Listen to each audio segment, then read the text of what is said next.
Travis Thompson says he was trying to find a way to beat his alcohol addiction, but he still wanted to be social. He still wanted to have a good time. He stumbled upon Kratom and says in the beginning, it was incredible.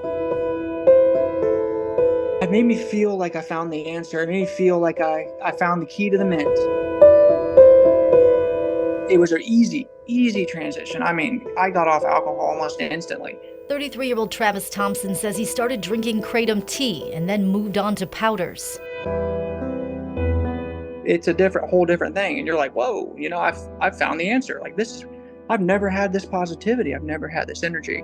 But he says the more he used it, the higher the dose he needed. It took about 6 months before I found myself in a full-blown opioid addiction. I mean, there was times where during my dosings, I was dosing so high, I was going temporarily blind. I was almost like having seizures. I couldn't hold my hands still. It would be doing like this. Kratom is a tropical tree native to Southeast Asia. Its leaves have historically been used for medicinal purposes. It's often used to treat pain, anxiety, and opioid addiction. However, the FDA says the substance is addictive and warns people not to use Kratom because of the risk of serious adverse effects. A CDC report from 2019 found Kratom was a cause in 91 overdose deaths in 27 states.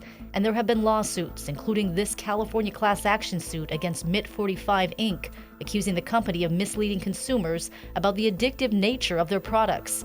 Critics say what you often see in stores is contaminated with other things, and the amount of the leaves' naturally occurring psychoactive compounds, metragenine and 7-hydroxymetragenine, is unregulated. California, despite the fact that we are the state with the highest levels of Kratom use, we are also the state that lacks any regulations. Democratic State Assembly member Matt Haney of San Francisco introduced Assembly Bill 2365, the Kratom Safety Act, which would ban the sale of adulterated Kratom in California, enforce rigorous testing and registration with the California Department of Health.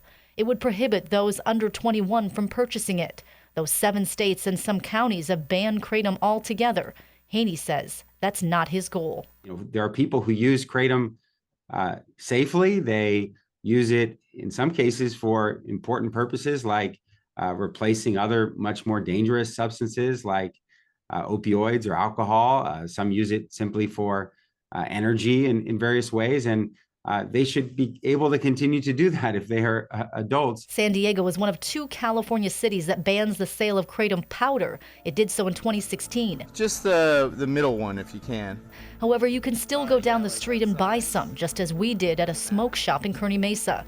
Retailers have no clue about the law. There's a Kratom Kava bar in Solana Beach. CBS 8 reached out to the owner for comment, but did not hear back. On its website, it reads, Kratom is non-habit forming unless taken in extremely high doses for extended periods of time.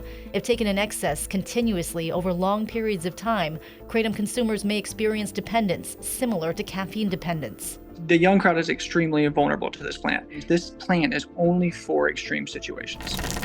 Thompson says he was able to stop using Kratom after doing some research online. I'm not alone. Like, there are people out there just like me that are walking blindly into this plant and using it willy-nilly, not giving it the respect that this plant deserves. And Thompson has now been sober more than 2 months. His wife recently gave birth to their first child. As for AB 2365, it is headed to the state Senate, where it will go through committee and then to the Senate floor. Kelly Hessedal, CBS 8.